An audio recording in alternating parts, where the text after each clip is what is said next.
Welcome back to 6th standard science class. Dear children, which is that one substance without which survival of life forms on earth would become impossible? Yes, it is water. Plants wilt and die in the absence of water. Animals and human beings will suffer dehydration when the intake of water is inadequate. Thus, water is the most important necessity of life. So in this lesson, we will learn about this precious resource in detail. Water is essential for the survival of all living things, plants, human beings, animals and all other life forms. Dear children, water covers 70% of our Earth's planet in the form of rivers, ponds, lakes, ocean, streams, which make Earth appear blue when seen from the space. Water is colorless, odorless and tasteless. Water dissolves many substances, so water is known as a universal solvent. Dear children, you all know that water exists in three states, that is solid, liquid and gas. Water exists in solid form as ice or snow. Water exists in gaseous form as water vapor or steam. But the most common form that water takes is in the liquid form. Dear children, suppose for some reason your family is getting only one bucket of water every day for a week.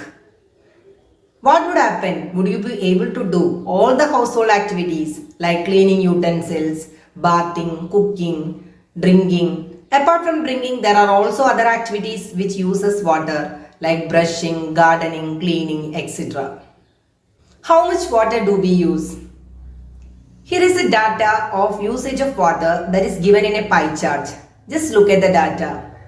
Here it is given like this. 24% of this water is used for toilet purpose. 20% is for showers. 17% for washing clothes. 19% for faucet. That means that the water that we use from the taps. And the water that leaks away is 12%. And the water that is used for other purposes is 8%.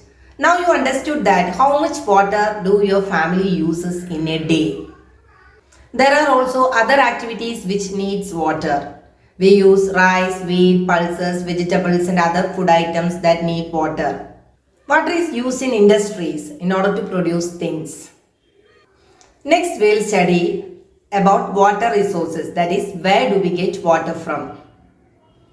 Water sources are found on the surface as well as underground.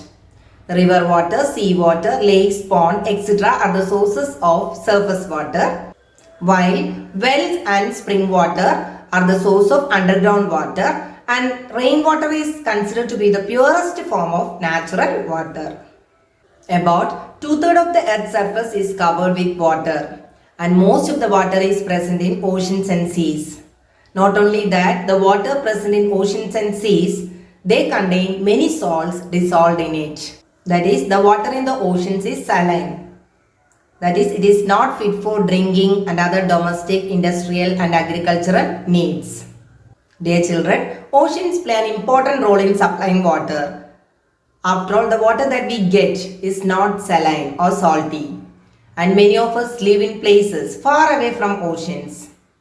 Then, how does the ocean water reach the rivers, ponds, lakes, wells, etc.? And how come this water in these sources, from these resources, is not saline anymore?